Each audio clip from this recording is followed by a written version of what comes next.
বাজা কাসর বাজা উলে আর শাক বাজা, বছর পরে আবার এলো মাঝে। হ্যাঁ, মা চলে এসেছে। সত্যি পুজো চলে আসলো, দেখতে দেখতে দেখো পুজো চলে আসলো।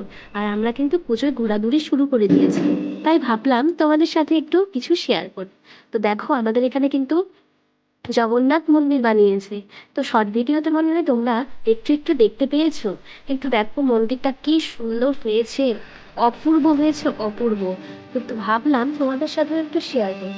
অনেকদিন ধরে সেরকমভাবে ভিডিও দিতে পারছি না। তাই ভাবলাম একটু গল্প করতে করতে তোমাদের সাথে মন্দিরটাও শেয়ার করি। তো এখন আমরা ফুসফুস করে এখন ভেতরে ঢুকে যাব। দেখো সেরকম কিন্তু খুব একটা ভিড় নেই, কারণ আমরা তাড়াতাড়ি চলে এসেছি। তাহলে প্যান্ডেলগুলো একটু ফাঁকা ফাঁকা দেখতে পাবো। তাই মা মেয়ে মিলে আমরা ঢুকে পড়লাম প্যান্ডেলের ভিতরে। তোমাদের সাথেও শেয়ার করছি, তোমরা দেখতে থাকো।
আমরা এসেছি জগন্নাথ মন্দির।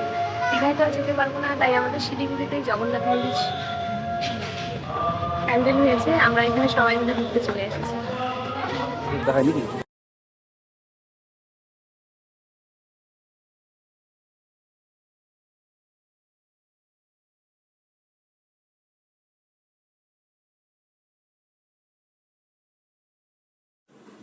আমাদের কিন্তু ঘোরাঘুরি শেষ বলতে মন্দিরটা এত সুন্দর হয়েছে, তোমরা হয়তো নিজেও দেখতেও পেয়েছো যে মন্দিরটা কত সুন্দর হয়েছে। তো বাড়ি ফেরার পথে একটা অপূর্ব দৃশ্য আমি দেখতে পেলাম। তো ভাবলাম তোমাদের সাথেও শেয়ার করি। সত্যি দেখো, দেখতেই পাচ্ছ তোমরা সবাই, কি মনে হচ্ছে সত্যি আমরাও যদি এভাবে সারা জীবনটা পার করে দিতে পারি একে অপরের হাত ধরে। আজকের মতো তাহলে ভিডিওটা এখানে শেষ করছি। তোমরা সবাই ভালো থাকো, সুস্থ থাকো, সাবধানে থাকো, আর পুজোয় ভালো ভালো করে ঘোরো, মজা করো, আর কিন্তু সাবধানে। টাটা।